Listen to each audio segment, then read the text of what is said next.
The money they've spent is millions. Even I'm standing in the court, they mentioned Escobar. They mentioned, he's got links to the mafia. They've got links to the American mafia. The first question the prosecutor said to him was, are you a debt collector, Mr. Pyle? And I went, yeah, I am. LV stuff, Gucci stuff, everything. So they've nicked us. They were nicked. And I broke out. Right, long story, I broke out of prison. Because you've got a little team looking for you. You're looking for them, right? So your weak spot is your home. Now you imagine driving in a car and you get a phone call. We got your wife and we got your kids. We don't want them, we want you. Come in.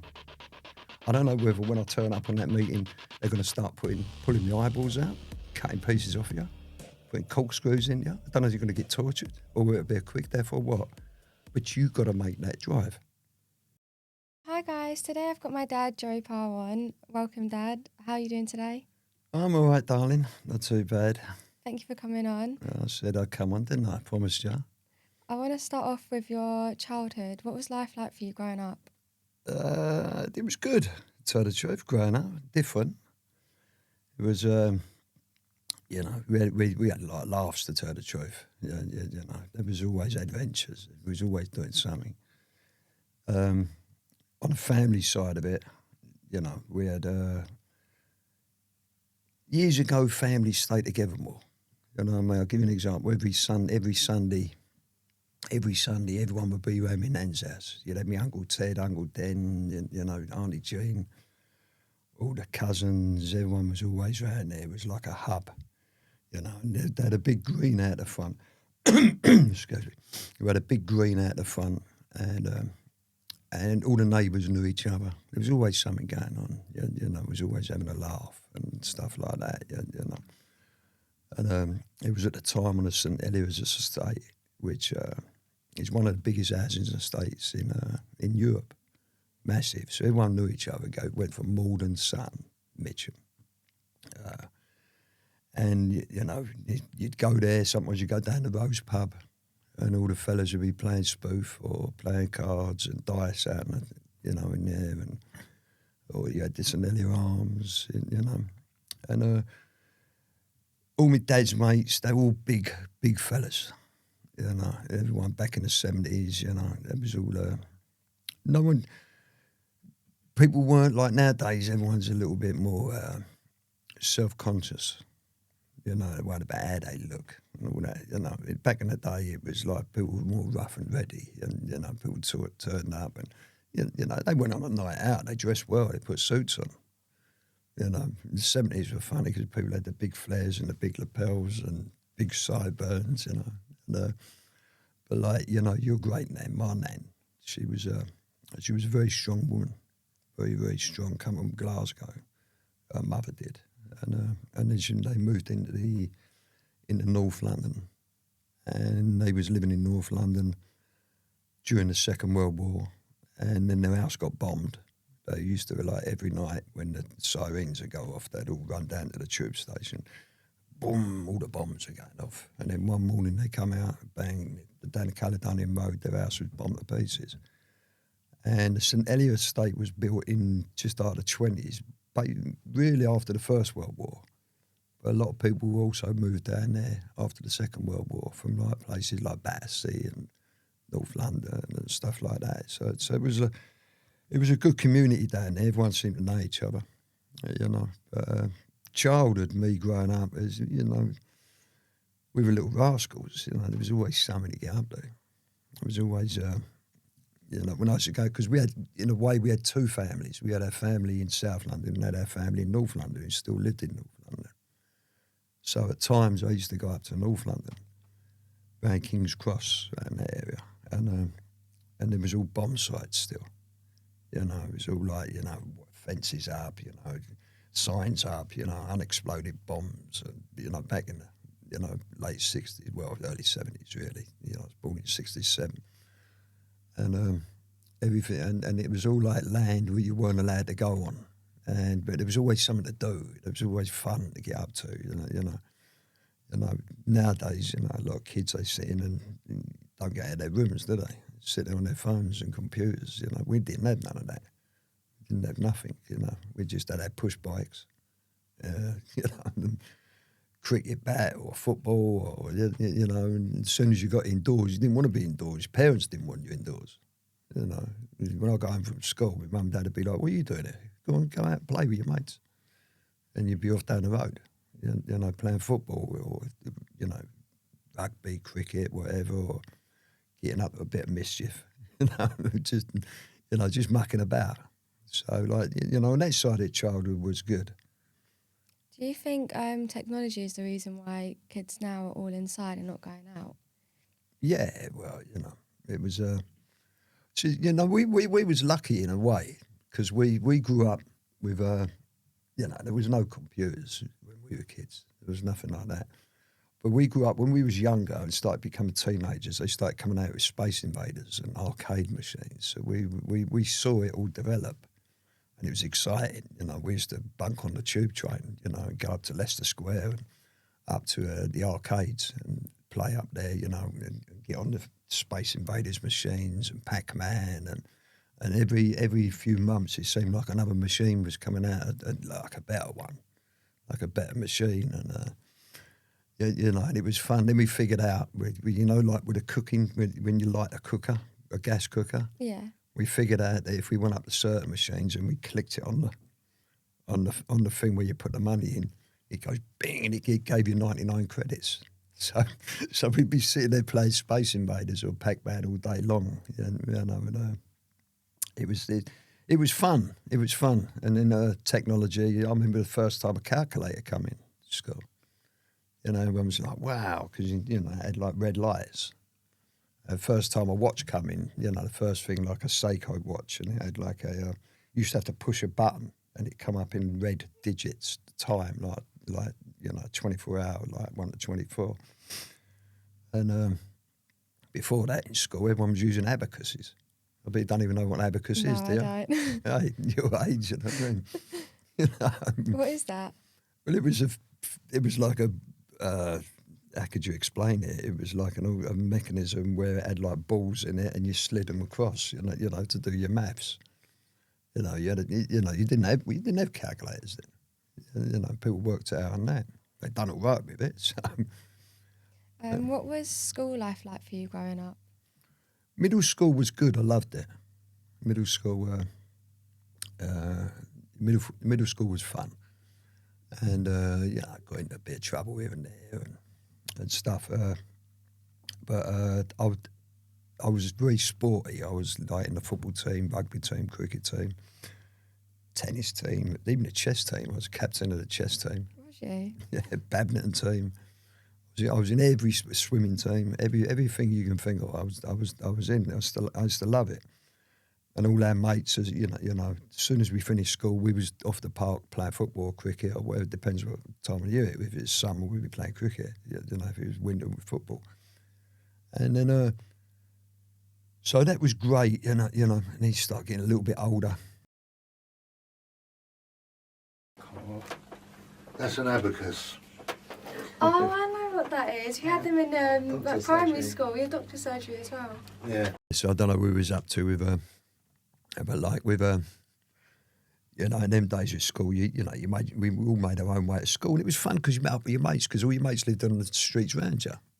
So, like, you know, on my way to school, I'd walk 20 yards out the road and bang on the door of my mate. You know, we'd all walk together. You know, didn't want your mum to drive you. You know what I mean? When I was a kid, I don't want my mum driving me to school. No, you know what I mean? I'd go with my mates.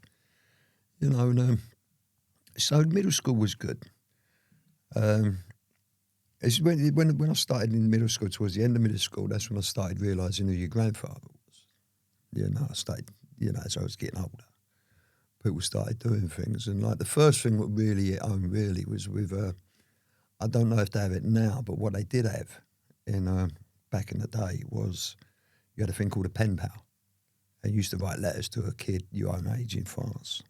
And he'd write letters back to us, and you get to know each other. And everyone in the school, you know, they was liaising with another school in France. And then you had trips. You got to France and stayed with their family, and then your pen pal comes and stays with your family. The French kids come over to England, and you know, that was all good. And they was coming over first. The French were coming over first. And then all of a sudden there was a letter come out, and the school didn't want my pen pal to stay at our house because of Grandad and because of all the, all the rubbish to do with crime and stuff. What was it? Paper newspapers and stuff like that. There was a big hoot up about it. I remember my mum went to school and kicked off right off. You know what I mean? Why is my son, the only son who can't have a pen pal over?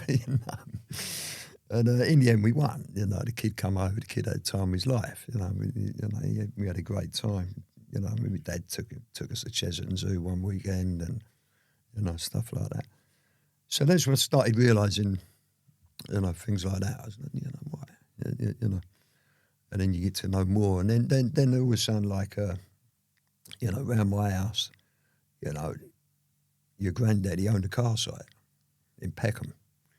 And it was one of the biggest car sites in the country. It's massive. There was about 100 cars on there. E-type Jags, Rolls Royces, Jensens, big American cars. So outside our house, there was always a Rolls Royce or a Lamborghini or Maserati or Corvette Stingray. I remember a Corvette Stingray. And a lot of my pals' fathers, they're driving about in little Morris Minors. They don't know what Morris Minor is, do you? No. But it's like a little. How can you say it? You wouldn't drive one now if someone give it to you. Put it that way. Well, I don't know. They're quite good classics. Yeah, I bet they're worth a few quid, aren't they? They are, yeah. Especially the ones with the wooden on the. Yeah. What's the other one? Ford Pop, Ford Pop, wasn't it? Ford Pop. But I looked one of them things. Like a noddy car. You ever seen the thing noddy? Yeah. It was like a noddy car, and your granddad's driving about in Corvette Stingrays and stuff like that, I know. So, and then I got to notice a lot of his mates, they were all big guys. Roy Shaw, Peter Marshall, Peter Tilley, every one of them there weren't one of them under 14, 15 stone. They were big men. A couple of guys come in, their beards must have weighed 2 stone, Their knuckles they'd march into the house and wow, and it was a lot different from my pals' houses, Their dads were, still there was a lot of fathers were regimental still in them days. Had an office job and short back and sides and, But high school, I didn't really like high school, to tell the truth, because I used to hang about with a lot of guys older than me. So when I was 14, they were 16, 17. They weren't at school.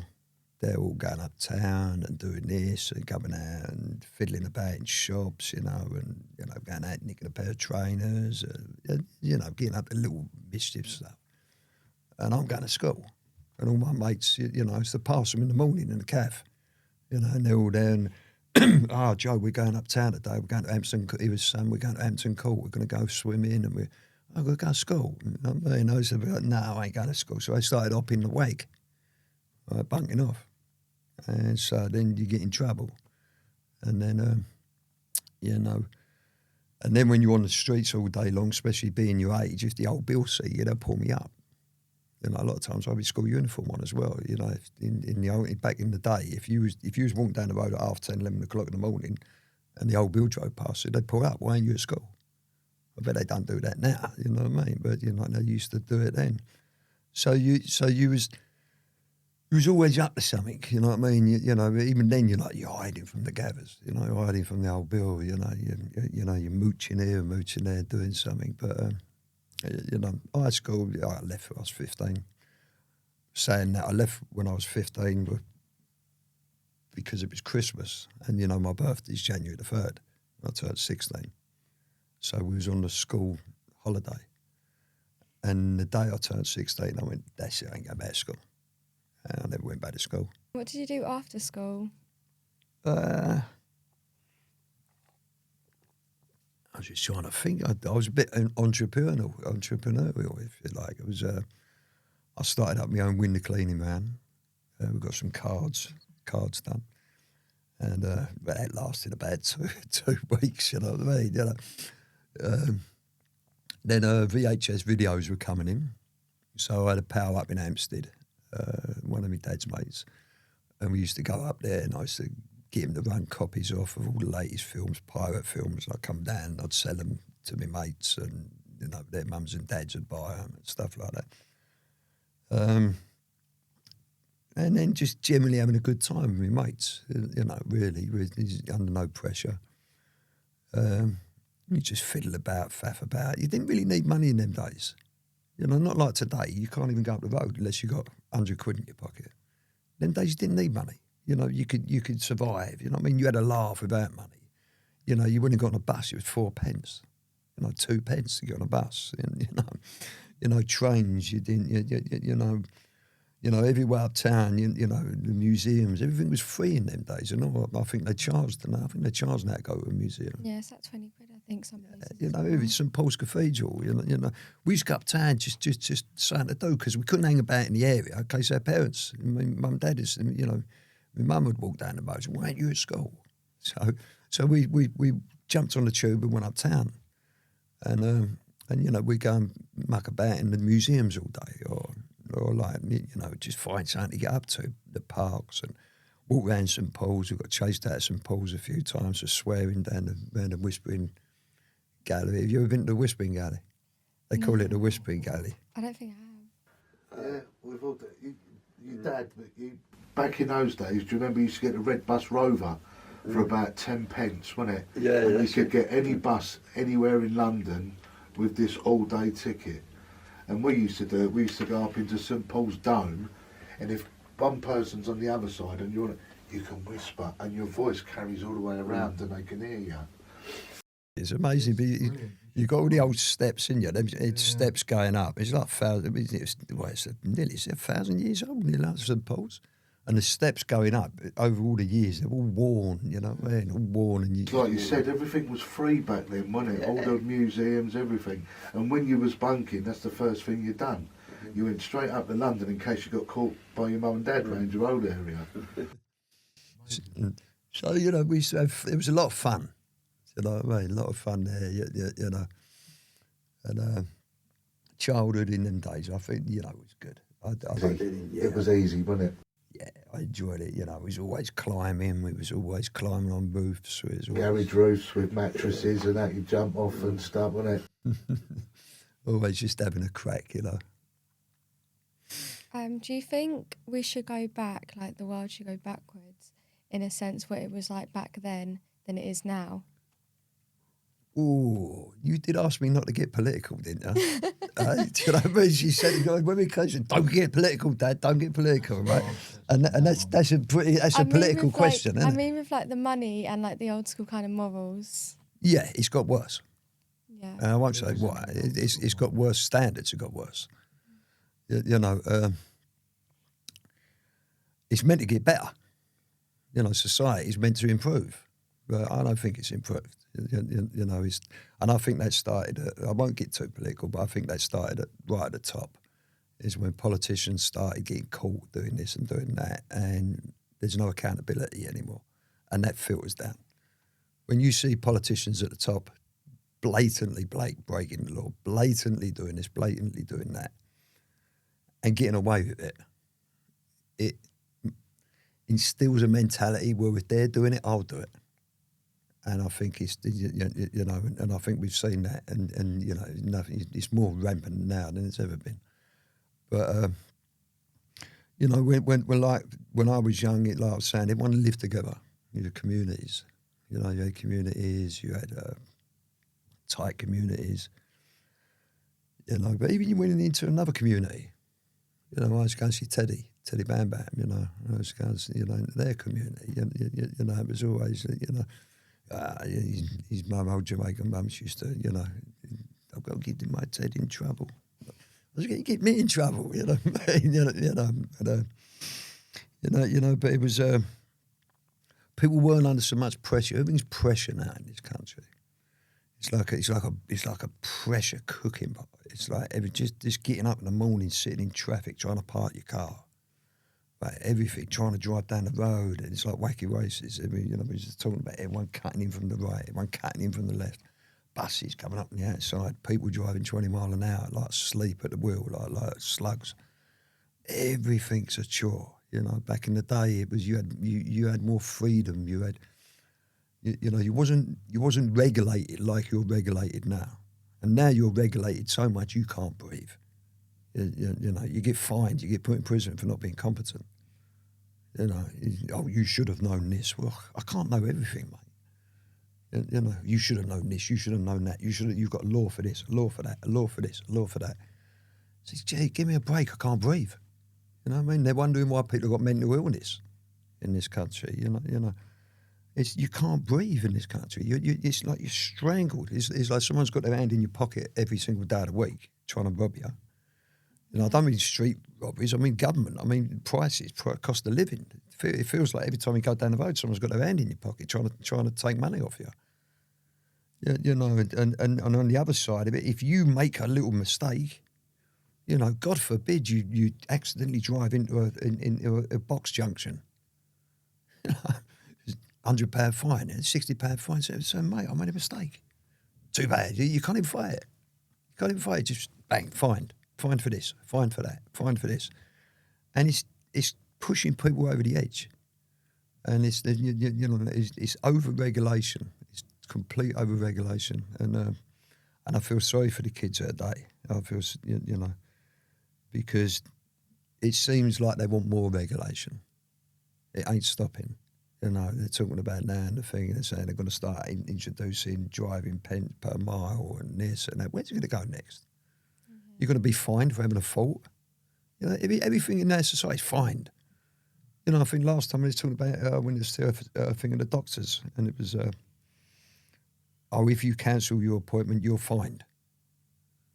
So, well, hold up a minute. I've got to be at this certain time. The bus was late, or the train was late, or the traffic. There was roadworks on the way, so I couldn't get there.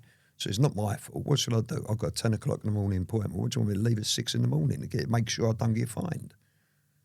No excuses. No. I mean, no. Like, here's a chance for explanation. Why did you miss your appointment? No. Sorry, you're fined. It's too much. It's too much. And if they're not careful, societies are just going to implode on themselves. People are just go enough. You know what I mean?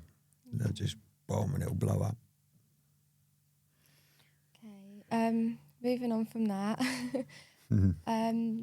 What was it like having Nan and Grandad as a mum and dad? Were they quite strict? Yeah. It was. All parents were strict in them days. You know what I mean? You couldn't take a liberty with your parents. They weren't strict like, I suppose there was parents who were horrible bastards. You get that today, you've got that all the time, you know what I mean? Nan and Grandad was strict with me. It was like what they call tough love. I wouldn't lay in bed all day. My mum wouldn't stand there. If I was laying in bed, my mum would come up and poke me with a broom or say, get out of bed, get out, can't do something. Especially when I got to the age where I should be earning money. I started becoming a young man, And it was, my dad was the same. Like, my dad weren't overly strict. He was quite easygoing, your granddad. He told me off when I had to be told off.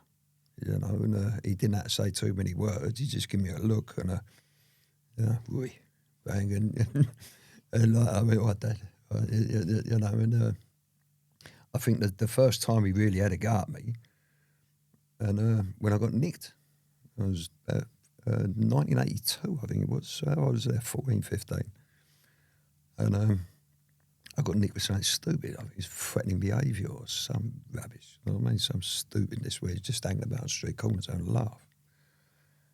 And I was more worried about what my dad would say to me than what I was about the old Bill. And I remember I've gone into the cell. They'd locked me in the cell, and I've had a cardigan on. I ripped all the cardigan. I got my fingernails and I scratched all my face up, so I had all scars, like scratches and cuts. And my dad's come to the police station, I can hear him because I'm a minor, you know what I mean? And as I've opened the door, I've gone, Dad, they beat me up. And the cop was just looking at me like, what, baby? And my dad's flared up, what one of you bastards done that to my son? You know what I mean? I'm like, oh, like, but I don't want to grass the old boy, but then again, I've done it myself, right? So he said, what one is it, Dad? I said, I ain't telling tales. He went, no, tell me, what one of these done it? I said, I ain't telling tales. I said, I ain't a grass, Dad, I ain't a grass. So he's gone mad, you know what I mean? But I'd done that because I was worried about he'd give me a clump. You know what I mean? You know, when he can't pick me up. But now he looks like I've been bashed up. I knew he wouldn't give me a clump. You know, so, you know, crazy little things, you know, like that we've done. But, you know, Nan was strict. You know, you know, I'll tell you something, Nan, you know, she doesn't suffer fools. I'll tell you that now. You know, she'll tell you straight away. You know, she will tell you straight away. You know, if she's got something to say to you. You know, you see Nan, and you know, Nan's a lovely woman. You know, but there's a side to your Nan which is she's a tough woman. And what about that? I've seen her flare up a few times and go to people. You know, and when she needs to, she'll. I've seen her shout at people in a way that absolutely puts them in the ground. I don't mean like a lunatic, but I mean like, you know, when she's told them exactly what she thinks of them. You know, you trip. You know, she'll go to summer. You know, literally like the fella makes the fella look about that big, you know what I mean? It's such like a Polly Pocket though, like you wouldn't imagine it from Nan. I know, it's what I mean, you don't. You know, but that's the, you know, same thing with your granddad. You know what I mean? Your granddad, most people see him as like every picture you always see a granddad, he's smiling. He's like, you know, he was carefree. You know, he had a carefree attitude. Your granddad did. But you know, cross him at your peril. You know, I've seen him, you know, hit people and knock them from 6 foot. You know, I mean, knock them from, you know, they've gone 6 feet flying through the air. You know, I remember once when I was a kid, we was driving through Tooting High Street, and it was Johnny Bindon. With Johnny Bindon, a face around South London. You know, Johnny was well known. And I don't know, something, the old man fell out of him over something. And we're driving down Tooting High Street, we're in an E-type Jag. And all of a sudden, we're in the traffic like that, all of a sudden, your granddad stopped the car, pulled the handbrake up, just jumped out, the door's wide open. I'm only about 9, 10. I'm sitting like that. He just took off after this fella, and this fella's took off like an hare. He's seen me dad, and you know, he broke the world record. It was like Usain Bolt. He was gone. Like, and my dad's running up the road. Come back here, you know what I mean? You know, and I'm sitting in the middle of the road. I'm sitting in the middle of the road, like everyone's, you know, looking round us. Like your granddad's coming, up and pumping, you know what I mean? Got back in the car, you know. And like, you know, so he you know, he had a temper. He had a temper, granddad did, when he needed to. You know, there's a lot of old stories I know of him. There was one old story with he had a gambling club in Tooting, card club, Max's, and they've gone in there one day, and they've gone in there and it's all empty. It's like they used to play crooked cards, you know what I mean, in the daytime and stuff like that. So he said, where is everyone? He said, why ain't no one here? So the guy running it for him, you know what I mean, so he said, oh, they're all down that new club. I said, it's what new club? So he said, one in Croydon. He said, the new club's just opened up. So the old man went, right like that. Roy Shaw was with him, right, and my Uncle Ted. They went, right, where is it? They flew right down there. As they gone in there, all the punters from Tooting and all the gambling their money in this new club in Croydon. So the old man's walked in like that, him and Roy. Gone to the fella, turned around to the fella, you know, when gives her some whiskey to the barman, you know, looking at him. So he leave the bottle on the table. Right? So he's put the bottle on the table, he'd poured a whiskey like that, and it was Roy or one of them had pulled an axe out, bang, smashed it right into the table. Everyone out. Right, so everyone's, you know, so they got like the owners come over and said, well, you got two choices, ain't you? You either close your club down, you nicked all our punters, or we're 50-50 with you. And, the new fella, told me, well, we better go 50-50. So there was a rough side to the family, do you know what I mean? But in the days of business, earning money, the guy's nicking your business. What are you meant to do? Sit there and take it? Yeah. In them days, money's hard to get. And like when someone's doing that to you, it's taking money off your, off your table, isn't it? What was your first job? Never had a job. No, so my first job working with someone. Yeah, working or doing anything. No, I used to do on and off. I suppose the first thing I'd done was cleaning cars in 2 Night Street on a Saturday morning. I used to have to clean 40 cars. Go there and cock that up. It was terrible. It was hopeless. But I used to get, I think, 10, 15 quid or something. And I used to go down the arcade, Tooting Market, and play Galaxian and stuff like that.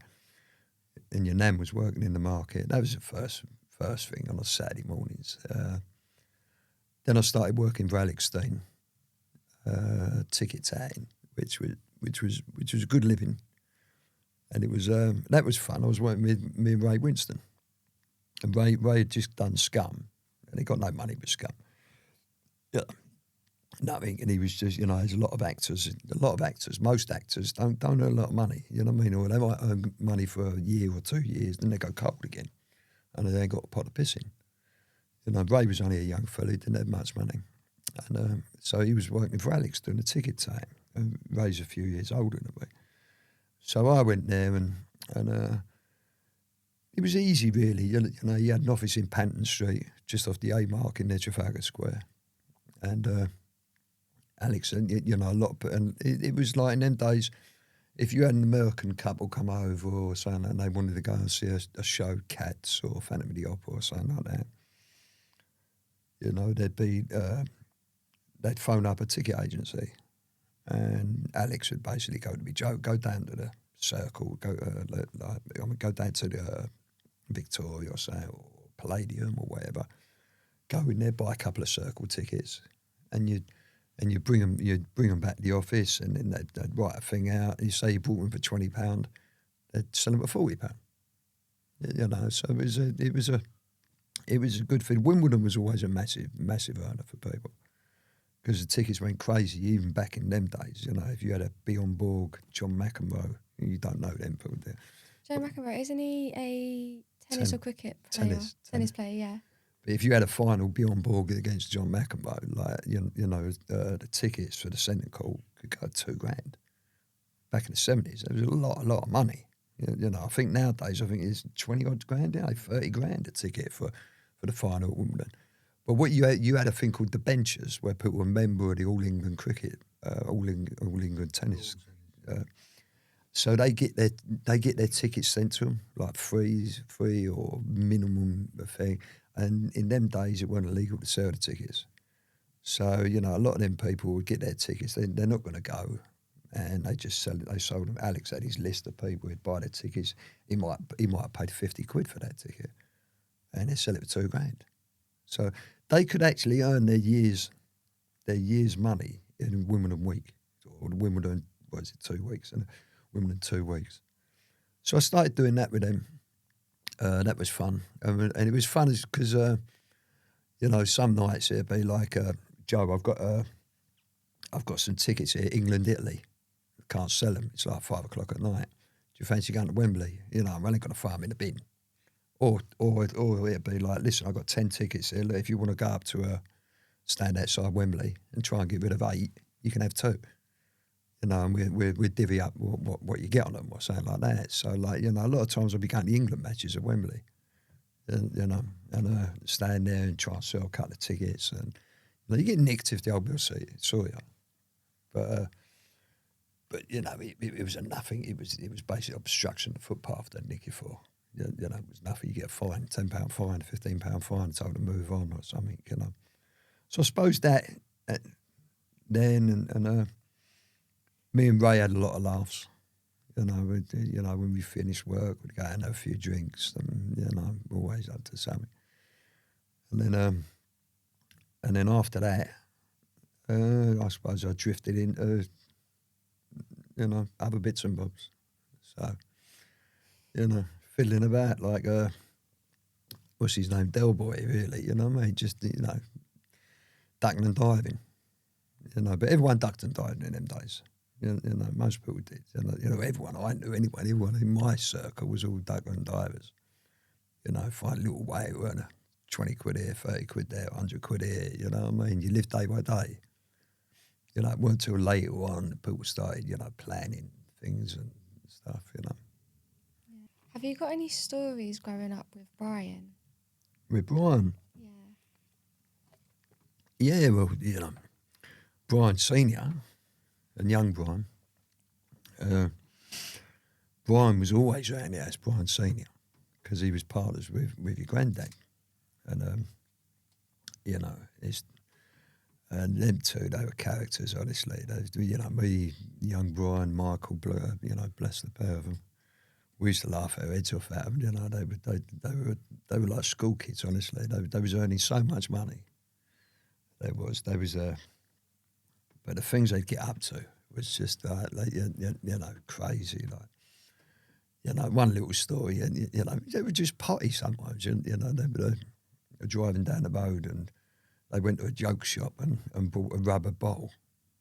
You know, and as Brian's driving, my dad's hitting Brian over the head with this bottle, and Brian's swerving all over the road like that, and everyone's bibbing him. Like, and, you know, we should look at him like, what made you think of that? You know what I mean? You know, it was just mad. You know, I mean, it was getting so much dough there was, and you know, but then they got banged up quite a few times. They got put in prison quite a few times. One with my aunt, and they beat the case. And then, you know, it was funny enough. I was saying a story the other day when they was in Wormwood Scrubs. They got nicked. They got nicked for. It got nicked with a guy called Howard Marks, who was. They called him. What was his name? Mr. Nice. Mr. Nice was one of his aliases. Yeah, Mr. Nice. He was the biggest. You know, puff. You know what I mean? I feel like I've heard of him. Yeah, you would have done a film on Howard and all that. Yeah, he was a nice fellow, Howard, and. Lovely bloke. I do miss him. And so they got nicked for that, and then and then when Chris had seen us as well, because when we was in Wandsworth a couple of years ago, Chris was in the showers and there was a fella called Jacko, Big Jacko, and he started talking. He said, "Oh, you know, back in the day, there were proper prisoners. You know, people went like J. Pyle and all that." Chris's ear was, "Would you say?" No, he's in J. Pyle. He said, "His son's in here. His son's on G-Wing, you know." You know. So we got talked to him, and Jacko comes. He said, "Oh, your dad helped me right out, Joe. You know, it was a big old lump when he jumped." Big Jacko, he was massive when Yeah. And he'd been in and out of Nick all his life. You know, you could just see and talk to him.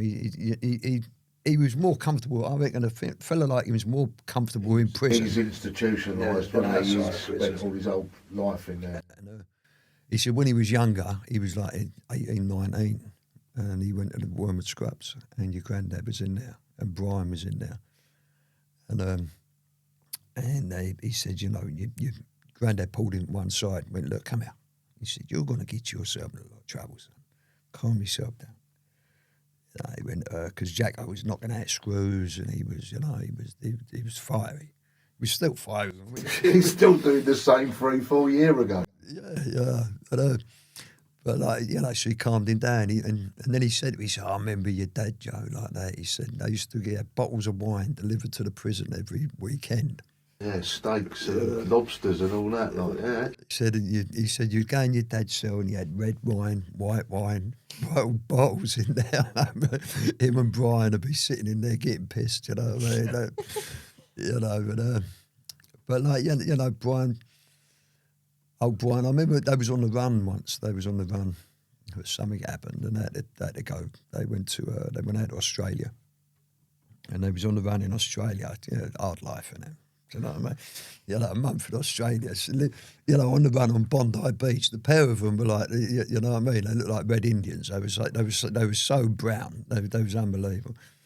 So you know, bring it up, and you know, you didn't have digital pictures in them days. So when they've come over, they've had their cameras developed because you had to take the pictures into a shop to get them developed back in them days. When they come home, we say, yeah, you was on the run. Look, you had the time of your life, you two. You know what I mean? Look at you, look. And then they went to Palm Springs. And I got a phone call and they was running out of cash. So it was, can you bring some cash out for us? And so I've had to take a few grand and, smuggling it. I don't want anyone to know, do you know what I mean? So I've had to smuggle it out to there and I had to go to Detroit first. And then once I was in Detroit, I had a couple of days in Detroit and then flew down to an airport called Ontario. You've got an Ontario in Canada, but you've got an Ontario in California, which is a little quiet airport. There's no customs there. So we walked out there, got picked up, then we went to Palm Springs. And the same out there, they've got this big villa, they've got this swimming pool, they're out there with all these mafia guys every night partying in bars, and, they were like celebrities, I was just, you had the best time of your life, all this being on the run, you know what I mean? I think they was away for about 4 months, and they come back skint, done all their money. So then they got to go back at it again to earn the money, but it was, me and young Brian go back a lot of years, It was funny, like I was good friends with Martin Emmett, who was close to my age to begin with, and then Michael Emmett. And but then Martin died tragically in a car crash in Spain. And I remember his old man went mad. He smashed the house up. He did. He absolutely broke him in two. Martin was like the little darling of the family, the youngest one. And old Brian, it crushed him. It absolutely crushed him. He went into a shell for weeks. He smashed his house to pieces in Epsom. When he heard about it, he just went off. And then, but then as I got older, me and Brian, because Brian was quite a few years older than me. Brian was the oldest, young Brian. And then me and Brian ended up being, inseparable really for the last 20 years. It was always together. Me, Brian, Teddy. And it was like the three of us were good mates. And, I think of them a lot. I think of Brian and Teddy. I think of them quite a lot, probably every day. Something will come into my head and I'll think about it. I think about them. And I was saying to someone the other day, funny about, I said, people say you're lucky if you got 5 friends in this life, if you can count 5 friends, true friends, on your hand. And I've just lost 2 of them in the last 2 years. Brian and Teddy, to me, they weren't pals, they weren't associates, they were true friends, things we've been through together. And, and the beauty of a friendship, what you got to remember about a friendship is, right, is family you're born into. Okay, you love your family. Some families hate each other. But your family, you've got to stay together, you've got no choice. You're brought up like me and my sister, you and your brothers. You're brought up in the same morals, the same parents bringing you up, eating the same meals, the same mindset is put in all of you.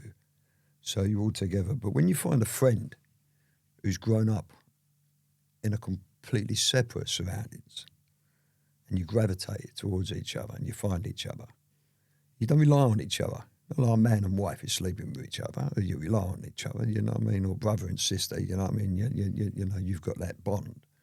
A friend, the bond is what you two make. It's not a bond which was there. What I'm saying is what you and a friend make, and that's a special relationship. That's something very, very special. When you find a true friend, someone who who's not your blood, he's not your blood. He's come from a completely different background to you, but you both think and you both believe the same way. You both got the same morals. You both got the same heart. You both fight for each other. You both fight for each other. You both die for each other. That is something very, very, very special. And if you find that in life, you won't find it a lot. You won't have a phone book full of people like that. You might get a few people like that. And when you lose them, it hurts. It really hurts because life the next day is not the same. Okay, it's not the same. Life changes. It's different. You know, there's always like if events come up or parties or funerals or stuff like that, weddings and that. You know, there's usually a group of friends. Maybe you've got 3 or 4. You know, straight away, we go together. Or you're going. You know what I mean? Things like that. You're always together. And then, like you know, you must notice. You know, we had a family party the other night. Alan Wing, and like you know, Brian and Teddy would have been there, wouldn't they? Yeah. They would have been there without a doubt. You know, Teddy would have turned up with a bag full of fireworks and you know, and rolling a joint, you know, and rolling, sit there and having a laugh, and you know. Remember years ago, Cassius's birthday, you know, and he turned up, you know, just out of the blue with like a little petrol mini motorbike for little Cassius, didn't he? Do you remember? Oh yeah, I fell off it, didn't I? Yeah, so, you know, he didn't tell me or nothing, you know, just turned up, you know, and just went, oh, yeah, you know, it's good.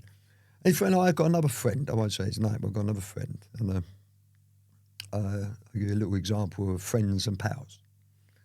You know, and the other friend, he had a lot of money, weren't skin, had a lot of dough, and he had a little mini moto. And I went to see him one day, and I went, oh, look at that, I see it in the garage. And he went, yeah, I've got it for sale, Joe. And I said, oh, I'll think about getting one for one of my little kids. Oh, yeah, you can have it for 250 quid. 250 quid to this fella is probably a pair of cufflinks. Do you know what I mean? You know, and he knows, you know, we're a true friend. To go, I'll have it, Joe. I'll take it. It's no good for me, mate. You know what I mean? Take it for your kid. I would. You know, and that's to do with a true friend and a pal. You know, and a true friend is, you know, something very, very, very, very, very special. And you should cherish it. You find it in life, cherish it and hold on to it. You know, it's easy to lose friends.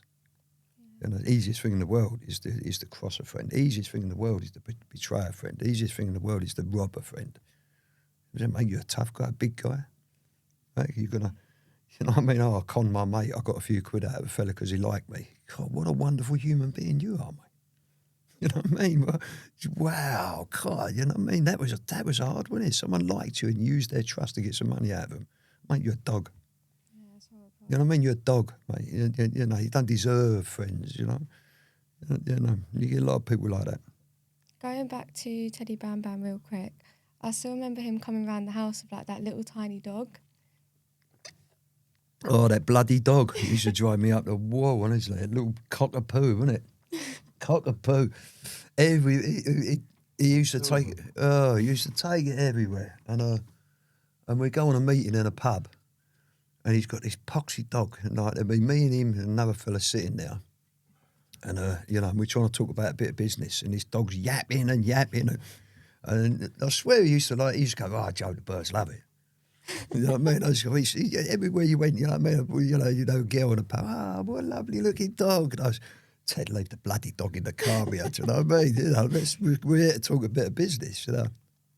And, but, you know, he was funny, that dog. He never had it on a lead. He used to follow him everywhere. And broke his heart, you know. He died during birth. The dog was having pups, and it died. And when it's having pups. And, you know, Teddy, I think he'd sold all the pups beforehand, you know, sold all the money. But, you know, I remember him phoning me up. I said, what's the matter with you? He went, I said, what? He went, you don't care, do you? I mean, well, tell me, what's the matter with you? Do you know what I mean? So he went, dog died. I went, no, Ted. He went, yeah. I said, well, you all right? Do you want a drink? He went, no. You know, but he was upset with it. I see him more upset over that dog than other things, to tell the truth. But, he was a character, wasn't he, Teddy? Yeah, proper character. Yeah, it was funny when we was in Wandsworth, and every morning we was going to court. Every morning we're going to court. So like for 6 weeks, wasn't it? So 5-week trial we had, wasn't it? We're standing in the, you got to go through reception every morning, which was a right palaver, you know. We got to go down, we got to get searched, we got this, that. stuck in this horrible room with all these, you know, some of them, you know, there's a few sensible people in Nick, but the vast majority of people in prison are absolute mugs. Absolute mugs. You know, there's a lot of people in prison shouldn't be in there, to tell the truth, should be in mental institutions or you know what I mean? Oh, no. No, he's not wrong. I know, I remember you telling We me said that. story We about said the that guy. quite a few times. Yeah. He shouldn't even be in here. I said it to a few One schools. geezer tried to commit suicide, 3 times in one day, wasn't it? Man, a lot of them, a few of them died. A few of them died when we was in there, hung themselves, young kids, 19, 20, hung themselves, and you know, Nick's got to phone up their parents and go, "I've got some bad news." That's terrible. You know what I mean? So he's meant to be in your care. You know what I mean? But there is no care in there. They lock you behind the door, and they don't care about you. I mean, once you're behind that door, they're not bothered. They're off, you know, sitting there, you know, probably watching porn or something on their phone, or you know what I mean, sitting there. Couldn't care less about you. You know, but going back, it was funny with Ted. There was this guy on reception. He was a black fellow. He was a big fella, bald head, like that. And he kept clocking me. He's looking at me like that. And I'm like, what's he keep looking at me for? Well, what's he keep looking at me, clocking me like that? And then I said to him one day, I said, "What's your problem, pal?" Right, so he went, "I know you." And I do you? Right, so he went, yeah. So we got talking. And all of a sudden he's like, Teddy Bam Bam's name got brought up. He went, "Yeah, that's right." He said, "I come to meet you once." So I'm like, "Did you?" He said, "Yeah, over in Wandsworth." He said, "I had some boxers and Teddy brought me here to see you." And he told me, and we sat down at the table, and you was all suited up, and Teddy was saying, "I'm telling you, I got these boxers," and and I was sitting like that. And then I remember Teddy having a go at him. Do you know what I mean? Going to him like, you know, the fella started talking, and Teddy went, "Oi, shut up and talk when you you know what I mean, when you're told to talk." You know what I mean? I was like that, and the guy's like that, and he said, "Look, don't interrupt Joe. You've asked to come and see Joe. Now let Joe tell you how it is. You don't know how it is, otherwise do you know, he'd be asking you for the meeting." This was Teddy's mentality. He said, "You've come to this meeting because you don't know what the game is. Well, Joe, you know what I mean? Don't start sitting here trying to tell Joe the game." He said, you know what I mean? So the guy's like that, you know what I mean? Teddy put him right in his place. Now this screw's unlocking the door for us every day, haven't we? Do you know what I mean? It was, you know, and it made me laugh because I thought, because while we was in the on this in Wandsworth, right, we were on remand and we got a case to fight, big case, you know what I mean? You're talking about double figures, 14, 12, 14 years if we get guilty. So I knew I had to behave. You know what I mean? Because we all needed to be together. You know, it's no good being in solitary confinement when you've got a 5-week trial to fight, and you need to have your head round you. You need to be switched on. You need to sit in your cell. You need to be writing things down. You need to be thinking about what your defence is and stuff like that. You know, it's no good being in there and being like a lunatic. So I'm keeping, you know, I'm trying to stay straight, you know, trying to not get involved in too much. You know, you have a bit of hooch now and again, and that, but all the other stuff, you know, behave. Don't want to get banged out to another Nick or another wing. You know what I mean? Want to keep things, you know, moving. What was it they was trying to do you for, if you don't mind saying? Conspiracy to blackmail and demanding money with menaces. It was a fit up, complete fit up. It was, you know, to be honest, the jury saw through it straight away. They saw through it on the first day, didn't they? Yeah, no, they was like, you know, they was laughing their head off some of the times. You know, if somebody, you know, one day I should do a book on it to tell the truth, but some of the things was like, you know, they got this fellow, he ripped someone off, this horrible dog Pierre Tree or whatever his name was. And he ripped someone off. He ripped everyone off. He was a habitual con man.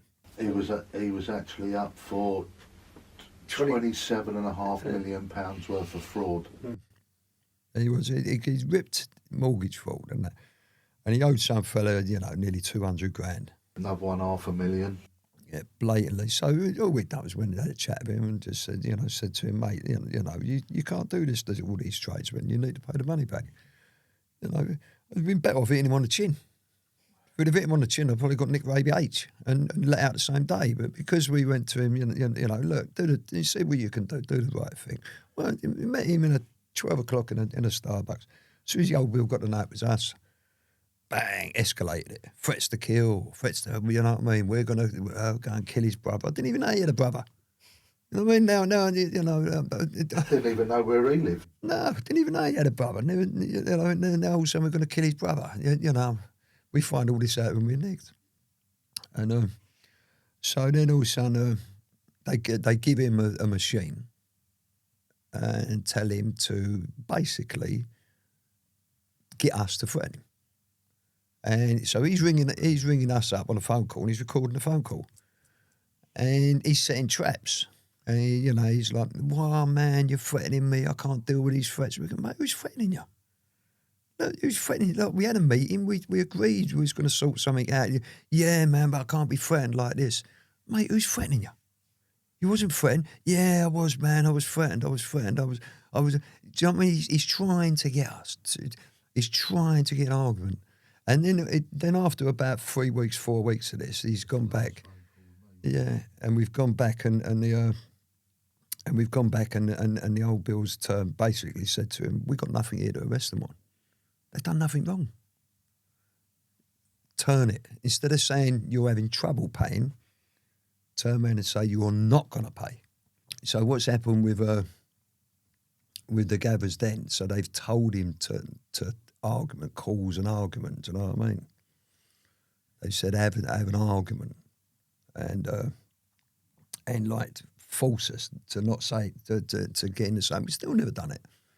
And then like what was it?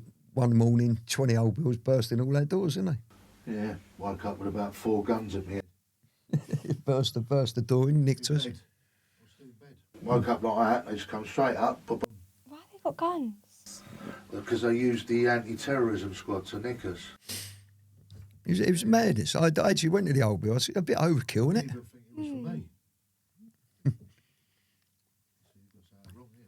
And then they banged us out and they put us on straight away we're on restrictions, right? Because it's conspiracy blackmail. So on restrictions, can't talk to this person, can't talk to that person, can't talk to us. We couldn't even speak to a solicitor for 24 hours. Right? And then I didn't get a phone call for about 2 weeks. In 2 weeks I was in there. Wasn't allowed to ring home or anything like that, do you know what I mean? But, you know, it was a complete and utter get-up, and like I say, with a jury, and so they put this guy in witness protection, right? So get this, we're nicked for blackmail, right? And our solicitor's gone like, you know, you may think blackmail is blackmail.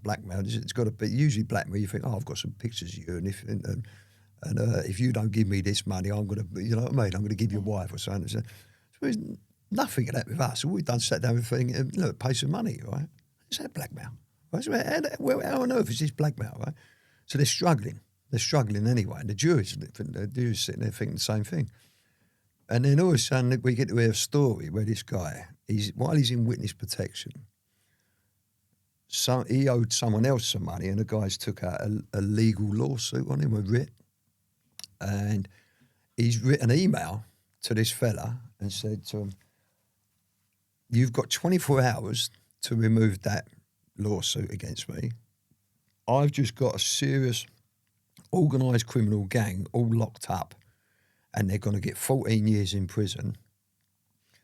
If you don't stop it now, the police will believe anything I say and do, and they will be putting you in prison. You'll be joining them.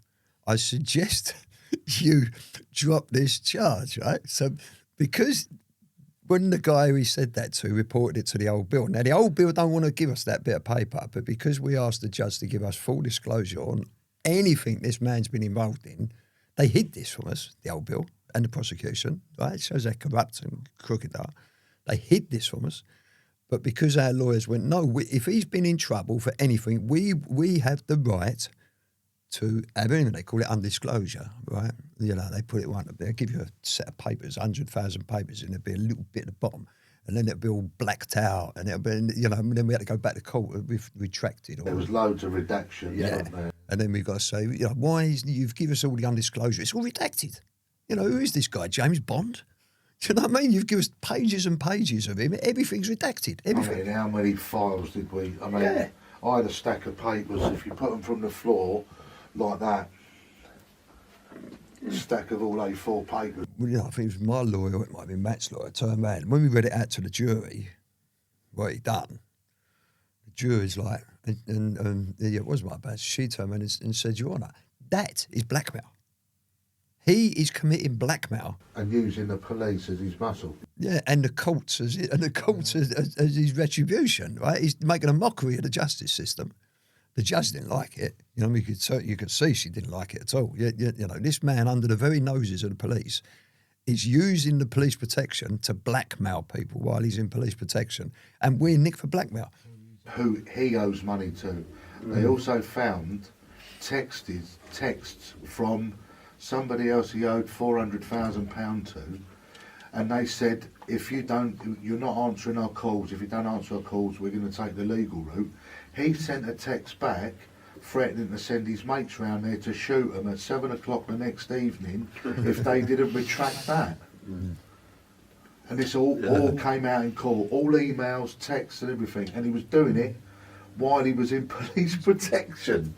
Oh, the whole lot of it was just an absolute. Our case is now a study case for lawyers. Our case went quite famous.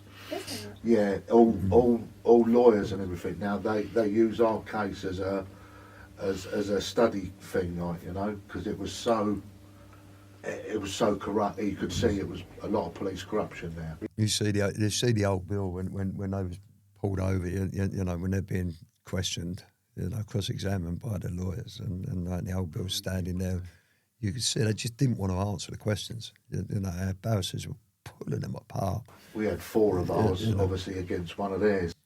You know, they're saying to him, you know, when they're saying one thing, you know, you upped this. What's the word? You upgraded it, didn't you? You know, you told this Pierre, you told him to set him up, didn't you? And the cops going, no.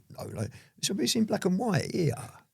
It's in black and white that you turned around and said, like, you know, look, you've got to stop telling them you can't pay and you're having problem paying, and start telling them you're not going to pay. He said, if that's not provocation, what is?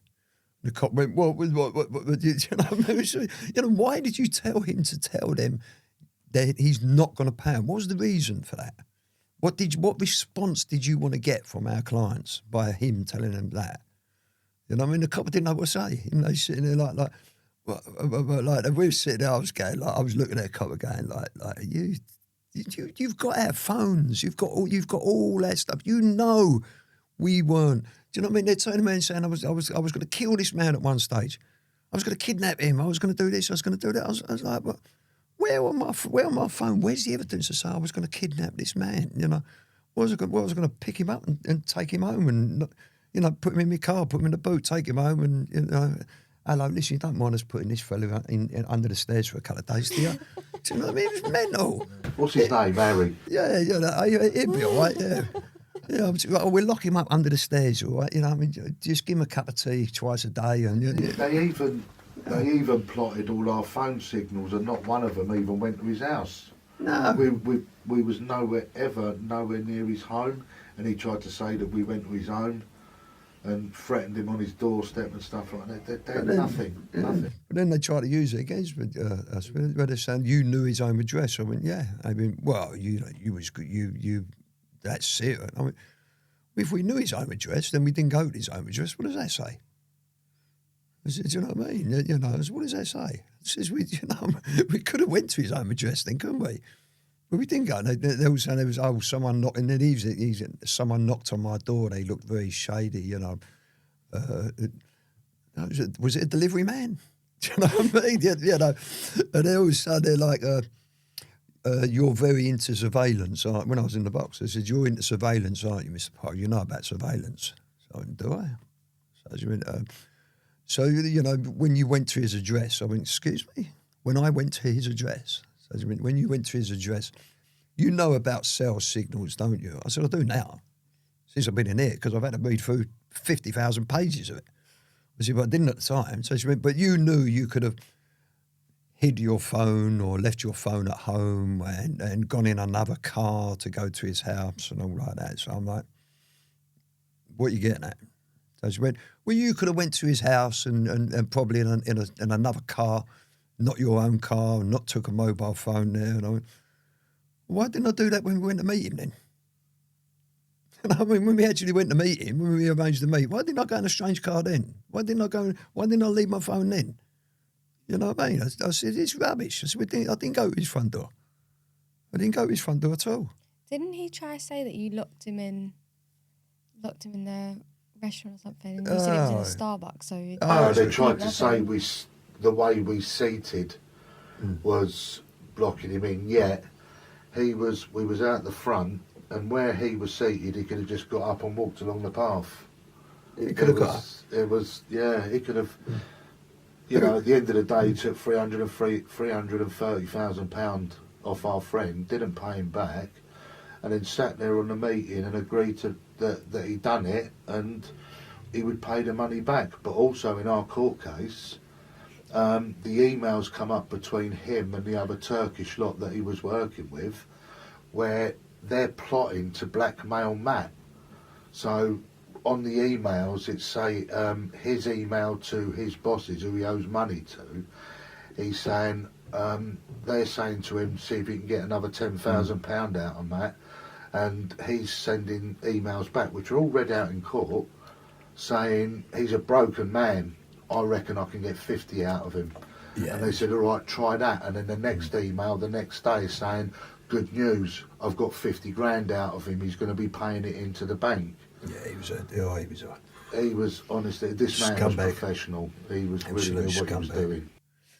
And you know, but it was such a so many things in that trial. It was they was trying to say my MO because I threatened someone previously. They found on my phone, and I was in business with this guy. He's my mate, and we had a falling out on the phone, and and the fella sent me a message. I don't appreciate that phone call. I was sitting with my kids.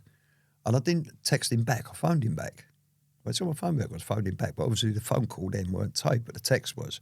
So they're reading the text out, making it look like I'm threatened him in front of his kids and I'm this evil man and all this. And when I phoned him back, I said, God, I said, look, if that was in front of your kids, mate, I'm sorry. It didn't, I don't know you're sitting in front of your kids, mate. You won't answer my phone calls. So, if I was a little bit short with you, mate, I said, you've been avoiding me. You owe me this dough. He still owes me the dough today. So that shows how ruthless I am. But then, so they're trying to use that against me to make me out sound this nasty thing. And then, on the last week of the trial, the old Bill find this fella, and they go down to see him. And they've gone down there. I bet they're driving down all the way down to Kent, going like, right, we've got this fella now, and they've knocked on his door, and they're going to, late evidence. They're going to introduce this, you know what I mean, right? Because their case was falling apart. There was stages in it where, we were sitting. They got to throw this case out. We was thinking they got to throw it out. Every day we came out of that court on the way back to the prison, and we went, "That's a good day." Yeah, we never had one bad day on that trial. Apart from me on it apart from you blowing up in the they put him on in the afternoon, and he just blew off, absolutely blew off. And then when we was walking back to the cells after, he's going, "What do you think? What do you think?" And Warren was going, "Yeah, it weren't too bad." And Matt was going, "Yeah, it's okay." And he turned around and said, "What do you think, Chris?" I said, "What do you think? What are you trying to do? Get us fucking banged up for 14 years? I went ballistic at him.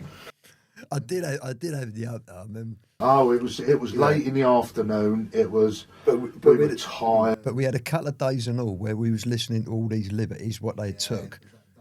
Yeah, and as I walked to the box, throwing everything to the kitchen sink at us.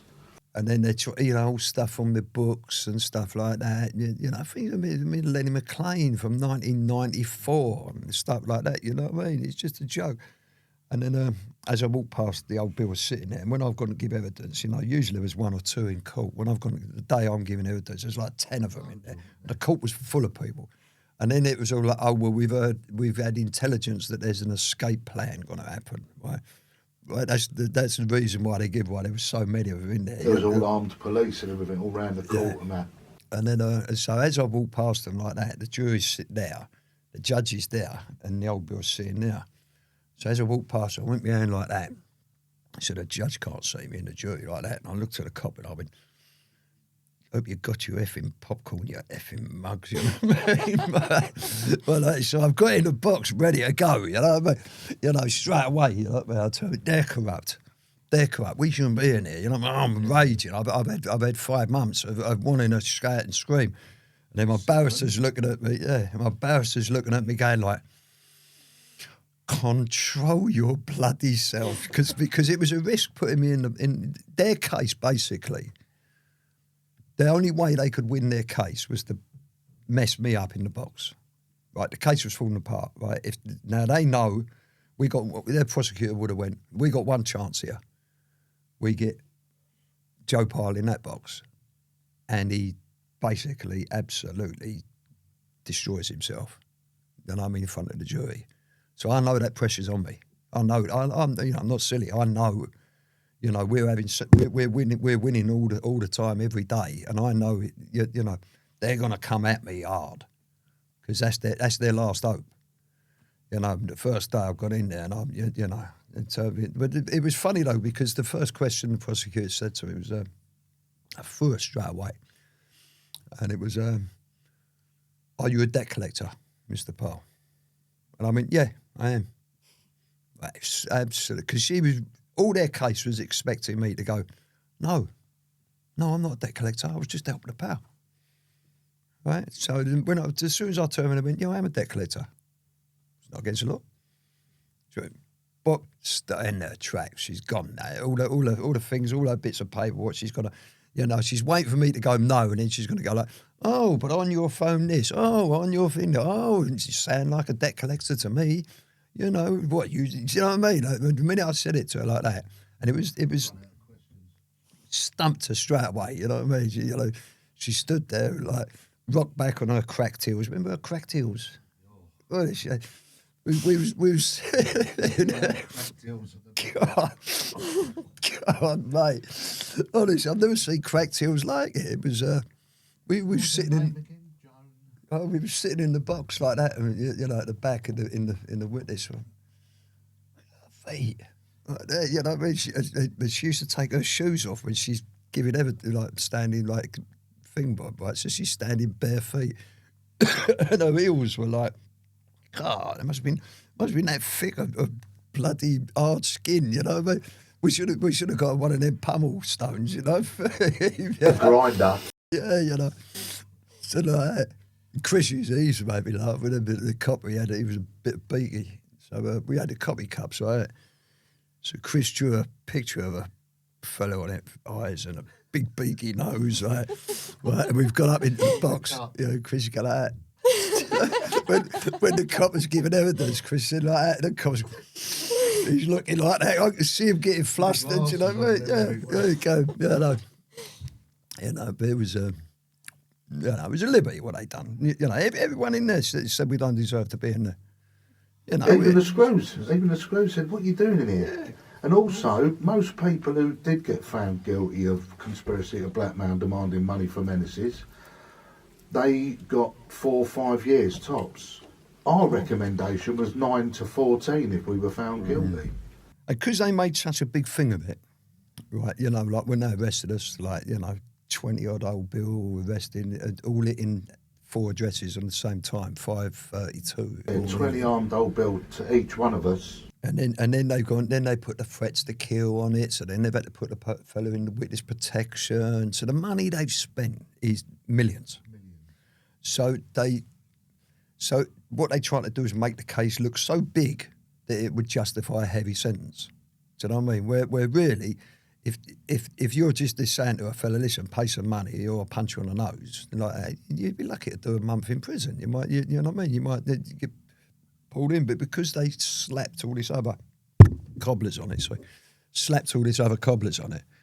and then you know when we went up for bail, like no bail, you know, no bail. This gang, they've been running rampant in South London for years now. They're a serious organised criminal gang. They're this, they're that. They put everything on it. You know, even I'm standing in the court, they mentioned Escobar. They mentioned, he's got links to the mafia. They've got links to the American mafia. They even mentioned the craze and all that, didn't they? The crazed debt collector and this gang. Yeah, they're an evil gang of some South London who have been terrorising poor innocent people. To demanding money with menaces. They're known as the South London Sopranos. We're sitting there going, who are they talking about? So they put all this on it to try and put out, what targeting and terrorising poor innocent people. What this man who's ripped everyone off. This dog who ripped her. This is how much of a dog he was, you know what I mean? Right? The one day Matt and all these tradesmen boys have all turned up to this building, what they've been working on. And the bailiffs are there, shutting all the doors, putting the locks in. Now, all the boys are carpenters, the plumbers, all the people working in, they've got all their tools. They've got all their tools inside the building.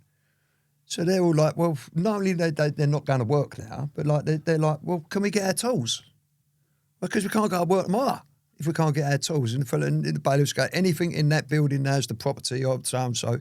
So they're also like, carpenters, they might Festool bloody tools. And you know what I mean? Some of them people have tools costing £1,000, right? So now they can't get their tools, right? So now they're all on Matt going, Matt, you need to have a chat, mate. We have a chat with the bailiffs. Look, let us get our tools, mate. Tools don't belong to the guy who owes the money. They belong to us. So Matt's under all this pressure. Do you know what the dog did? Who ripped everyone off? He went back that night, broke in, nicked all their tools, and sold them. Right? Can you believe that? That's what type of dog he was. When he nicked all the curtains, nicked all the chairs, right? They spent, like, I don't know, $30,000 on these expensive drapes because they weren't paying anyone. Everything was on credit. He weren't going to pay no one. So he's gone in there when they've actually changed the locks, broke in, and nicked everything. Nicked everything to sell it. The man was a dog, absolute dog. He'd get his comeuppance one day if karma and fate to take care of him. You know what I mean? He might even be in a nick now. But they was basically giving him a pass, weren't they? A free pass, just to put us away. And what did they call the operation? Operation Jackal. Yeah, Jackal. That was our code name, Operation Jackal. Day of the Jackal. I remember coming to the court and I had really bad hay fever and I took 2 allergy tablets. So I was like half falling asleep whilst watching the court. And I still remember Nan just kicking the back of my chair saying, wake up. And I'm just there like that. Cassius fell asleep as well in the court, didn't he? He was snoring. Like, his judge looking. She'd say that'd be all right, tell the truth, that judge. Yeah, she seemed nice. Do you remember when she was looking through your book? She had Undisputed and that. And I remember nudging your dad and going, here, Joe, how much would you give for that, for a picture to advertise your book? And there's the judge reading Undisputed. If somebody just took a picture of that, it'd be brilliant. Do you want to tell that story about Grandad getting you transferred? Oh, when I was in Belmarsh. Yeah, that was a funny thing. It was he was on category 8, double cat 8, which is the highest category, like high risk prisoner, and what you can get. And he was in Belmarsh, and he was banged up with there was all IRA boys in there, and armed robbers and stuff like that, murderers. And I got nicked for a little bit of fraud, really. I won't tell you, it's a long story what happened. But so I got sent to Brick. I got found guilty at Kingston Crown Court. And because it's fraud, I'm a Cat D prisoner, right? There's no violence or nothing like that. So basically, they're going to send me, you know what I mean? I'll go to Latchmere House, or I'll go forward, open prison, you know what I mean?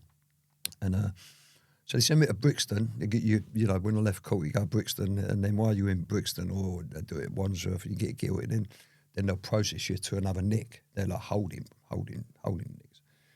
prisoners. And so I'm sitting there, it was about 9 o'clock at night. Screws open the door, and Like the only time they opened the door really after bang up was it was funny them days. They didn't have kettles in your cells, you know. They'd knock on the door about 8 o'clock and they'd have a metal bucket with tea, like you know, and you put your cup in, and it was just film skim on the top of it. You know what I mean? Everyone just dips their cup in. Probably the most disgusting cup, watery old cup of tea you'd get by the end of the day. But back then, like you said, you didn't have kettles in your cell, so we was thankful for it. You know. Yeah, it was like you had nothing in your cell. You had absolutely nothing. And so like, you know, so also they've opened the cell door, like he said, there's a phone call for you. So what do you mean there's a phone call for me? You know, I was in mid-20s, only young. And, like that. And you know, usually straight away you think to yourself something's happened in the family, there's a death or there's been an accident or something like that, you know what I mean? So he takes me downstairs to the office. Remember, the whole wing's banged up there, it's all in darkness. So he takes me down, he's got a little light at the end where the screws are sitting at night. I was saying, phone call you. Who is it? Joe. I went, what? It's your dad. I went, oh, what, Dad? What? So I'm like, oh, he went, no, listen, you're coming to Belmarsh. Right? So I'm like, why? You know, why? He said, right, we want you here with us, right? We want you here with us. None of us have refused to get banged up, right? Well, I'm all sitting there, we're on protest now. We've asked for the governor to come down. There's me and there's, oh, sorry, I got this cold. There's me and a few of the IRA boys. We're sitting here now. None of us are going into our cells, you know, until we get you, until they agree to bring you to Belmarsh, you know what I mean? So I'm like, so you go, well, I want you to do what you do, whatever you got to do your end, you know what I mean? Get hold of a proposal, get hold of anyone, or get, you know, CDSO or whatever you got to do. I'm like, yeah, all right, cheers, Dad. You know what I mean?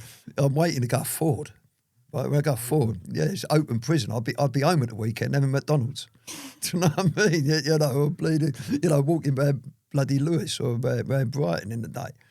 Now I'm going to the highest security prison in England. And so 2 days later, that's it, bang, they ghost me out. They come pick me up, transfer me to Belmarsh. And even there's, you know, got my records there. And it's funny, in them days, you used to have cards what they put on the outside of your cells. They don't do it no more, you know. But it was and I think it was a red card. It meant you were Catholic, or you had a green card, blue card, Church of England, and you used to have your religions on it as well. Whatever colour card it was what religion you was. Your offence, prison number, and what religion you were. And then, you know, so but when I first got there, you know, the screws turned me, pow, got up, like, walked over. What are you doing here? I mean, you tell me, mate. You know what I mean? What do you mean, what am I doing here? When do you want to let me out? Open the door if you want. I'll go home. You know what I mean? You know, you mean, well, why are you here? I'm looking at what you're nicked for. Why are you been brought to Belmarsh? Why have you been playing up?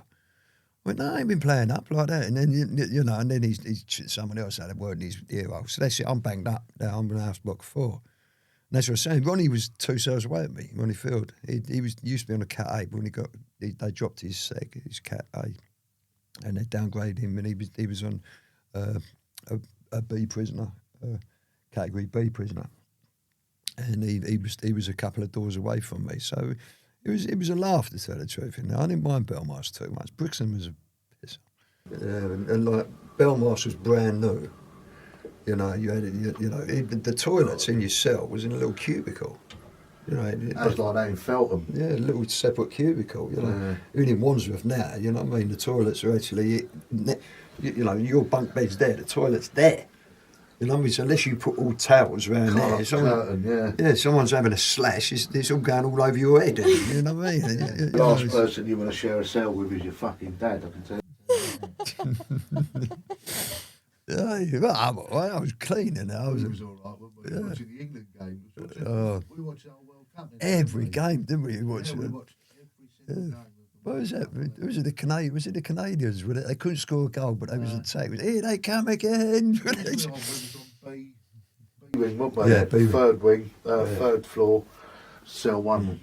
The hottest cell. Oh, Jesus, how hot was it in that cell? because we was on the corner. And so we was right next to where the radiator started. So I tell you what, I actually washed underwear and put it on the radiator pipe to dry, and it burnt the underwear, and you couldn't open the windows. We used to get blankets, didn't we? Then wrap them all round the pipes, wouldn't it? Try and cool it down. Yeah, we got loads of blankets wrapped around the pipe to cool the cell down. This was it. What was it? October, wasn't it? Because it was just before Christmas we were nicked. No, November we got nicked, didn't we? Yeah, so it was not. Right, wasn't it? Yeah, November it was. Yeah, and it was still roasting in there. It was either roasting or freezing cold when all the water went down. Yeah, or you'd have a couple of days where nothing's working, no hot water. No hot water, no heating, no nothing. You know, that was a funny story. I mean, I used to go and visit Grandad on Saturday mornings, and they used to take me over to the unit. And, you know, they used to still strip search me. It was just madness because I had to talk to him behind the screen. And I said, where are you strip searching me? I've come from there. Do you know what I mean? I've come from the wing next door. You know what I mean? And you're strip searching me. Oh, regulation. I said, oh, mate. I said, well, you just want to see me arse. And, you know what I mean? You know, I said, I can't believe why you want to search me for coming here. Do you know what I mean? Probably got back from court that day. Oh, mate, honestly. And that was funny. We come back from court, and because we remember we're there every single day, right? For 5-6 weeks, we're going to court every day, but we've still got to be searched. Right? So every day. When you go to court, you went down to reception and you changed from your prison clothes into your court clothes, and then when you come back from court, you back out because you were wearing a shirt and nice jeans and that.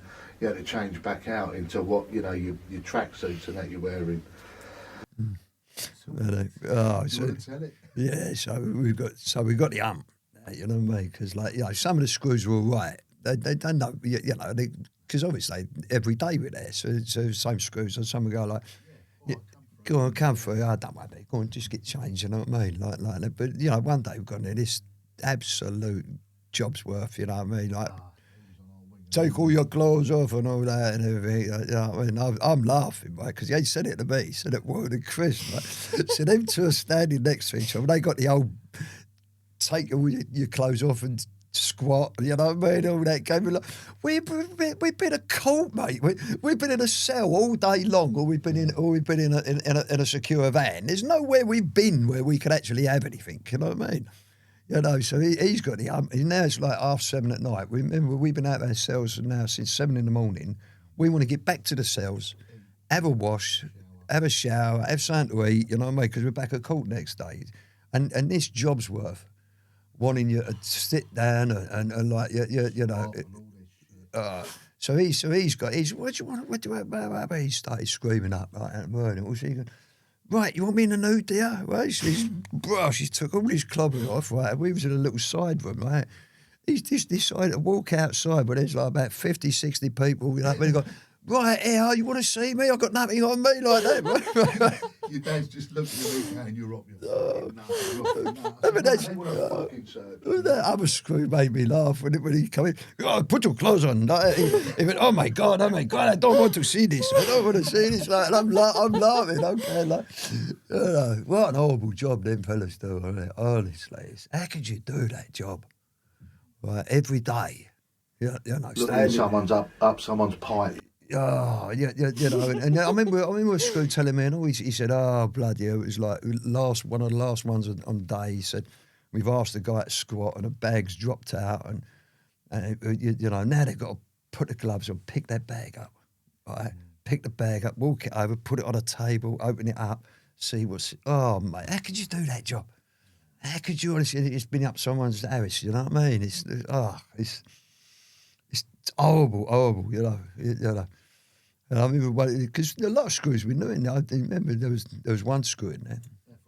Yeah, and he said, oh, I remember you, Joe. He said, back in the Crown years ago, you know. I said, oh, yeah. And, you know, he said, oh, and your dad, and walking with Charlie Cray and like that. He said, oh, you know, he said, hey, you're in here now. You know what I mean? I mean, yeah, not for long, I hope. You know what I mean? But, you know, so, you know, Cyprus, I tell you, man, we got nicked in Cyprus. That was a laugh. That was a giggle when we got nicked out there. And it was funny because we had a pal of mine was out there, and they all doing all credit cards in shops and all that, getting suits and bloody Gucci stuff and all the place like that. And I went out there to look after one of them. You know, so Joe come out like security type of figure. I look after us. So we're there, and then one night I'm in a bar, and I'm with all the squaddy boys because you had a lot of army there, and all of a sudden, like, the fellas going, oh yeah, we went to this club and this doorman, you know, they called him, he's the toughest doorman on the island of Cyprus. And he beat a couple of the squaddies up, and I'm like, I'm having a few drinks. I'm like, does he beat the squaddies up? We beat the British soldiers up. I mean, yeah, you know, he's like this martial artist and all like that. And I've had a few drinks. I said, well, take me down there now, I'll fight him. Well, God knows why. Do you know what I mean? Well, I'd put myself in it, I do not know. Right? So I'll fight him. So we've gone down there. I've called him out. I mean, oi, you, come here. So he went, well, I mean, you come here, I'll fight you. So the fella stood up, you know what I mean? The size of him. You know, I've gone put my hands up like that. He's done this spinning back kick where he's spun round about 3 times and bosh, he's kicked me in the head. So I've gone on the floor like that, and I'm like, what's this? Mate, fight with your fist, come on, you know what I mean? And wow, he's jumped up again, kicked me in the chest, you know what I mean, right? Wow, kicked me again, done my eyes coming out. So like, you know, I went to him, I went, oh mate, I can't fight you. So they're looking like, I said, how can I fight you? I said, well, you fight me with your fist, mate. You stand there kicking like a donkey, you know what I mean? Fight me with your fist, you mug. And then I went, I'll go away. And like that, and the guy's standing there. So we've gone back, but they called the old bill. So it's funny, like, so when we've gone back to the thing, someone watched us go back to the apartment. At 5 o'clock in the morning, the old bill's coming. Think for the assault. When they come into the apartment, it's like Aladdin's cave in there. There's goods everywhere. Do you know what I mean? Suits, this, that, LV stuff, Gucci stuff, everything. So they've nicked us. You know, we nicked. And I broke out. Right, long story, you know what I mean? I broke out of prison. How did you manage that? Well, they had me questioning me for about 2 days. It was a Greek CID, right? Because it's like an English thing, right? And if anyone's ever been nicked in Cyprus or Greek, right, in Greece, they'll know exactly what I'm talking about. They're not the brightest detectives in the book. Right? They really ain't. You know, I'll give you an example. Like, he got a credit card. He said, you've been signing this credit card. So I mean, no, I've never seen the credit card. So, and there was a name on it, Mr. Zolani or something like that, right? So he's put a credit card there, and there's a signature. He's put a bit of paper there and gone, I want you to sign this signature. Show me if it's similar. So I'm like, are you for real, mate? You know what I mean? Like, so what you want me is sign that signature like that. So he says a line, it was like that. Well, I've gone, you know, couldn't get it more different, right? So he's looking at it like, talking to each other like that, and I'm going, mate, it's not the same signature, is it? You know what I mean? Right? So then I'm locked up in this chair, and then there's a door, and they've gone out, and every time they're locking this door. So, like, they've gone out, they've had an argument, these 2 fellas, and all I kept hearing this word, unduxy, I mean, shouting and screaming at each other, and then I said, oh, shut up, you two. So then they walked out, and then I said, you ain't locked that door. So I got up, took a couple of steps like that, sat back down, then I walked back up, I walked back up, opened it, it's open. Shut it, and I've gone back, sat back in the chair. So now I'm thinking, like, you know, I know the stairs are next to it, you know what I mean? So I'm sitting there, I'm like, I've gone back up again now, I've opened it, and I put my head out, right? I went back, got back to my chair, and I'm trying to G myself up the courage to get out. And in the end, I've gone, right, that's it, I've gone. And once I'm in the hallway, I'm there. I'm down the stairs, it led to a car park. And like there was cars in there, and I've jumped over the wall, and I'm gone. Like, I'm off, you know what I mean, running down the bloody road, and then Cyprus is an island. There's no trains. I've got no passport. I've got no money. They've got it all. How am I going to get home? Swim? How on earth am I going to get off the bloody island? I've got no way of getting off the island. So I'm sitting there like that, and I'm thinking to myself, well, what am I going to do? Live on Limassol Beach for the rest of my life? You know what I mean? Yeah, like, so I phoned the embassy up, and they couldn't give a monkeys. They didn't want to help you. You know what I mean? Made some phone calls home, let some people know at home, and then I give myself up, and I walked in there, and we're looking for you with guns. I'll go away, go away. You know what I mean? And then I got found not guilty in the court. Not guilty. Yeah, they found me not guilty.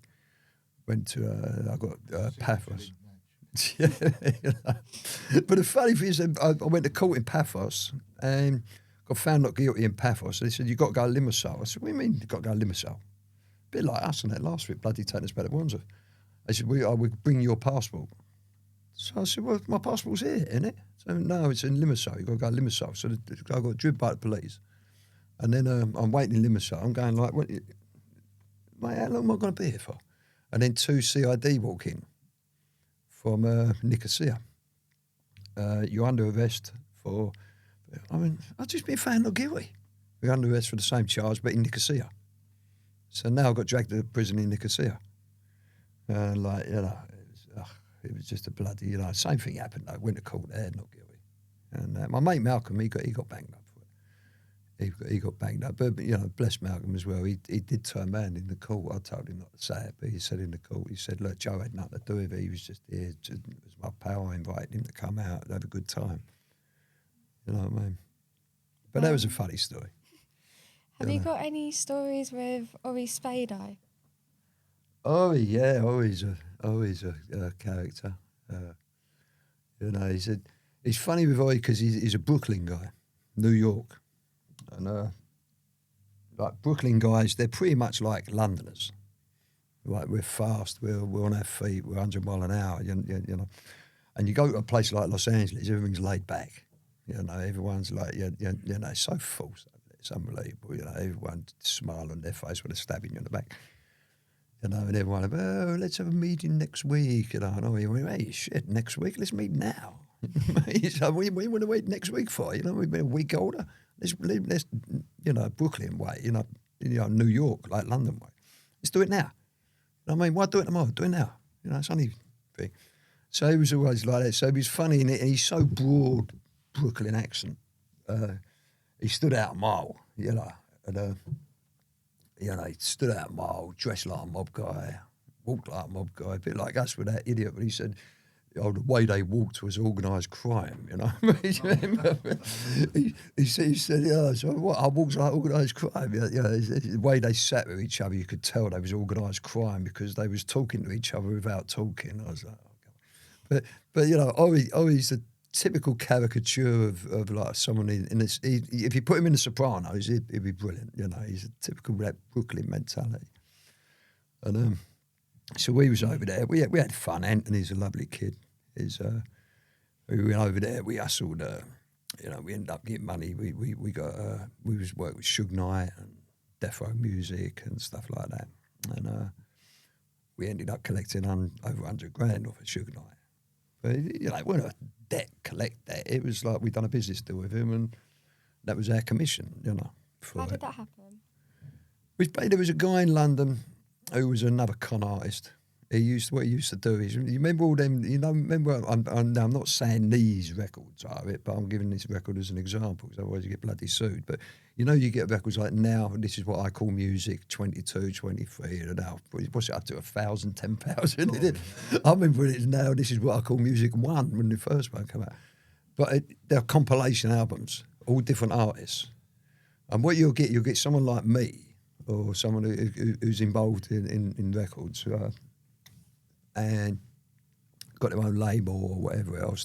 They'll pay a license to every artist, or they might do so they can put these records on.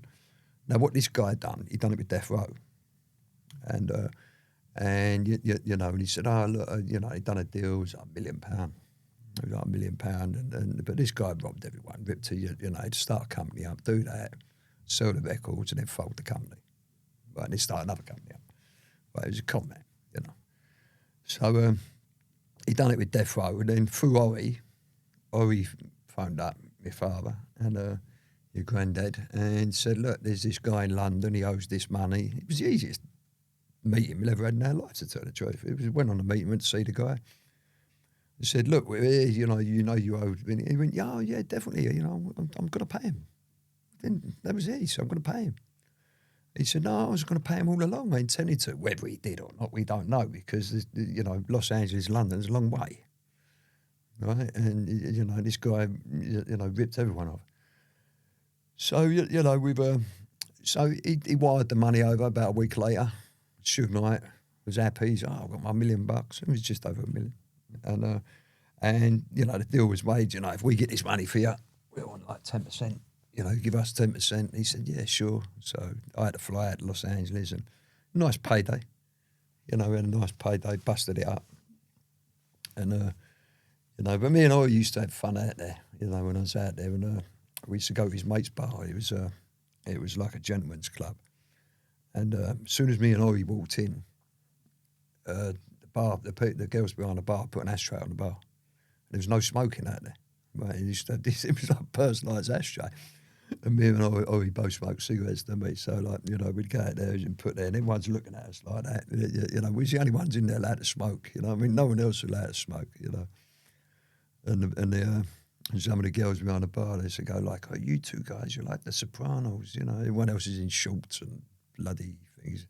We'd turn up in like suits and, you know what I mean, you know, and stuff like that. But always a good man, very loyal to your granddad, very loyal.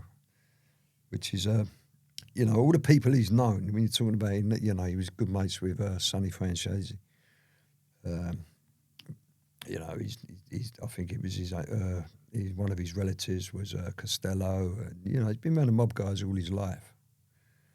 And he's always saying, he's not shy of saying it either. You know, he's telling me, say, you know, the most honourable and best man I've ever known in my life was like, you know, Sonny and Joe Pyle. You know what I mean? Your granddad. You know, and which is a compliment. His book's good. His book's good. If anyone ain't read the book, that's funny. You know, he tells some funny stories in that. And, you know, they're making a film of him, and that's going to be good. You know, that'd be great. And then there's a scene, I've seen the script, and there's a scene where I was in a bar in California, Hollywood, and we was watching the Chelsea football, and someone decides to turn it over. These big bloody baseball or American football guys like that, and I've told him, you know, I said, put it on, you know what I mean? Oh, he made it a bit stronger than what it was. Ends up big punch up. Old Bill got called, you know what I mean? And you know, and it was he wanted to put that in the film, you know. So there'd be, you know, so we'll have to find an actor for me in it. Yeah, that'd be cool. And you get Cassius playing it. Cassius would be good. Yeah. He's got that swagger, isn't he? You know what I mean? Do you want to talk about Caesars? It was Caesars was a crazy time, you know. It was the mecca of unlicensed boxing. You know, there's no two ways about it. A lot, but like I tell you, which is something which I will say, a lot of people they don't mention Caesars, and they don't say about Caesars, but the lives we changed. You know, and I think it's you know, everyone always said about crooked boxing and fights and riots and all that, but there was a lot of people there we turned their lives around, you know, and gave them a life. I know it might sound a little bit funny, but like, you know, fellas who were on the wrong path and Brixton and stuff like that. And then they started training fighters and getting their own gym, and they created a life round because of the shows we gave, you know. You know, we was doing knife crime things, you know, 20 odd years ago.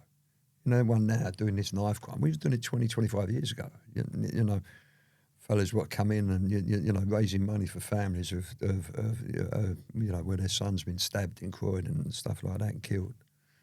You know, the money we raised on charity, you know, we're talking about £400,000 we raised, you know, but we never raised money for, you know, someone come to me and went, do you want to support, I don't know, what's a famous charity, you know, a thing wise? I go, no, I ain't doing that.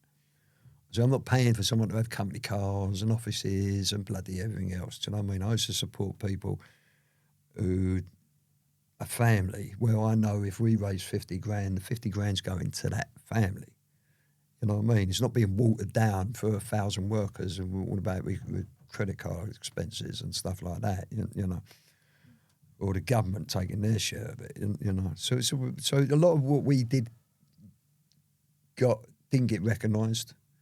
You know what I mean? Like Clive Black always says about it. He says, you know, when they have the New Year's honours and all that, you know. He said, you know, it should make you a bloody Sergio, you know. I mean, all the money you raise for charity and all that.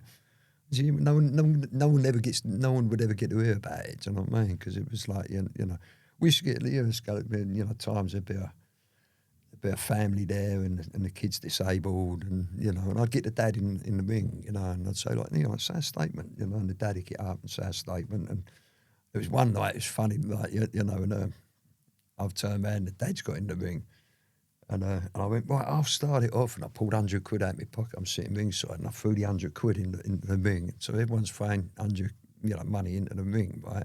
Rolling up notes and throwing notes in. Well, all on the balcony, they decided to start throwing pound coins in. Right? So there's dozens and dozens of pound coins now flying in from the ring going ping, ping, ping. Right? The fellas had to jump out the ring. Like, he's had to jump out the ring, there's people sitting there getting hit in the face and hitting the thing. One ended up in my drink. I don't know how. I remember I had a vodka and orange or so sitting there. And how the bloody hell was that pound coin got in there?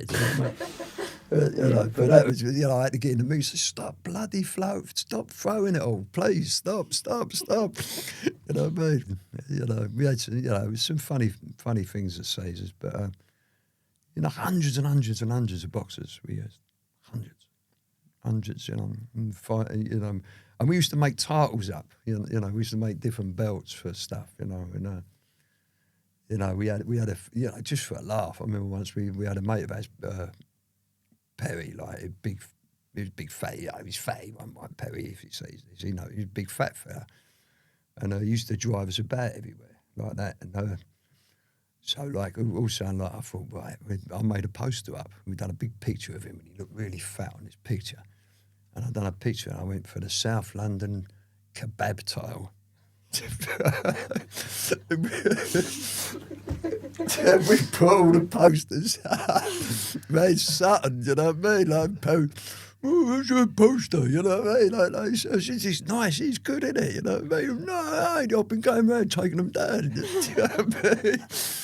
He used to wind people up, I mean, we done one with Dave Thurston once, we went, and it was, like the Reservoir Dogs, I've seen that. That was in Cookie's MOT places. Yeah, we cut all the heads off and stuck them on the characters. And the one picture we got of Dave first is a really weird picture. And, he's like this suit, and he looks like a raving lunatic in it, you know what I mean? And I've done another one with Dave as well. It's funny. I mean, I've done a poster and we done it, and I put a picture of Dave on it. And in this picture, like, as Dave, when he used to get drunk, he used to pull these weird, angry faces. So I got one picture of him, he's really growling like that. So I made this poster up, and I went, right, we got CCTV at Caesars, and we got people you don't want to mess about with, right? So I got a picture of Dave. We will be watching you. Right? So we all know, and then underneath, I went, we've all got that one mate who's a pain in the arse when he gets drunk. Well, do yourself a favour and all of us and leave that prick at home. And we had all these posters made up, you know what I mean? There was a picture of Dave we just had so many laughs there, such a bloody, had some good times, I'm going to wrap this up now. All right, my darling. What would you tell, real quick, what would you tell the younger generation about crime now? Oh, don't get involved. Do not get involved. It's not worth it. With look, there's easier and there's better ways of earning money. You know what I mean? Be straight, go. You got to look. I'll give you a quick example. With something, years ago when I was young, and you get in trouble with other firms. Right? You get in trouble with another firm, right? And there was a time I had to move all you lot out the house. I moved you all out the house, right? And I was talking to someone once about it, and they said, why'd you move all out the house? I said, because you've got a little team looking for you, you're looking for them, right? So your weak spot is your home. Now, you imagine driving in a car, and you get a phone call. We got your wife and we got your kids. But we don't want them, we want you. Come in. What are you going to do? You got to go. Right? You got to go. There's no two ways about it. You can't go to the old bill because we don't go old bill. Right? You got to deal with it. You got to go. You got to say to your mates, you got to go like, listen, I've got to go. I've got to go and surrender. I've got to go and put my hands up, right? So now think of this, right? So now you think to yourself, we've got to try and figure a way out where the exchange is. We're going to exchange myself for your wife and your kids, right? You get away. So now you don't know what's going to happen to you. And they don't know what's going to happen to me, right? Right? I don't know if I'm going to get killed. Get beaten up. I don't know if I get killed, whether it's going to be a quick death I don't know whether when I turn up on that meeting, they're going to start pulling my eyeballs out, cutting pieces off you, putting corkscrews in you. I don't know if you're going to get tortured or it'll be a quick death or what. But you've got to make that drive because you've got to save your family, right? That's a life of crime. And if you're not prepared to make that drive, don't do it. Don't do it, all right? And that's the reality. If you want to be involved in crime and you want to be involved in heavy crime, things like that were a possibility. Lots of people get nicked. Lots of people get shot. Lots of people get killed in crime. I don't know one criminal who don't go to prison. I don't know one. Every single criminal I've ever known in my life goes to time. It does time in prison. Some get lucky, they get nicked for a little offence. Or some get unlucky and they get nicked for the big offences. But you're going to prison. And then, worse ways, misunderstandings happen. And then the other scenario, what I just said. Imagine sitting there, you got to drive now. You got to get in a car now and you got to drive to a thing and you don't know. You in your head, you'll think they're going to kill me. But you don't know if they're going to putting you in a chair, start getting a corkscrew and popping your eyeball out, cutting your fingers off, cutting your bits and bobs off. But you've got to go. You're sitting there on that drive on the way going, well, I've had a good life. This is it now, isn't it? If you're not prepared to make that drive, you're not prepared to have that mindset, don't get involved in crime. Crime's finished now anyway. It's finished now. And it's run by crime. It's run by, it's another story, I won't get into it. But, most of the criminals now who are earning all the money are accountants and bloody politicians. They're all crooked. Quangos, you know what I mean? All giving their mates multi-million-pound bungs, you know what I mean? Look at the money over COVID. What was earned there? People, giving them 100 million to supply a few gowns and masks, but it didn't work. That's crooked. It's crime. Oh no, it's done by the elites. It's not crime.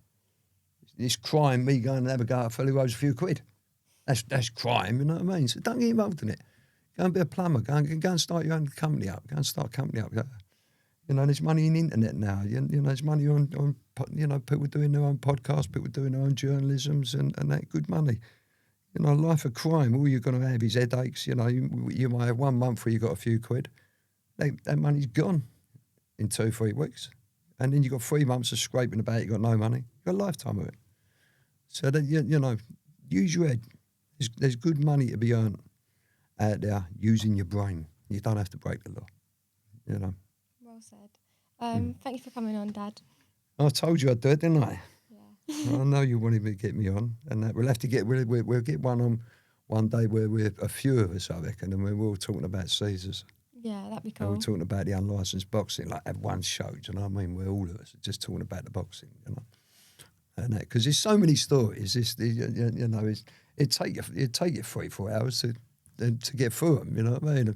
And it's good when you got like someone else with you because you bounce off each other. Yeah. I know, and then you go, oh yeah, I remember that, do you know what I mean? Yeah. So I think that'd be a good one. Yeah. But I'm proud of you anyway. Just keep going what you're doing, darling, Thank you, Dad. Yeah, you're doing well, girl.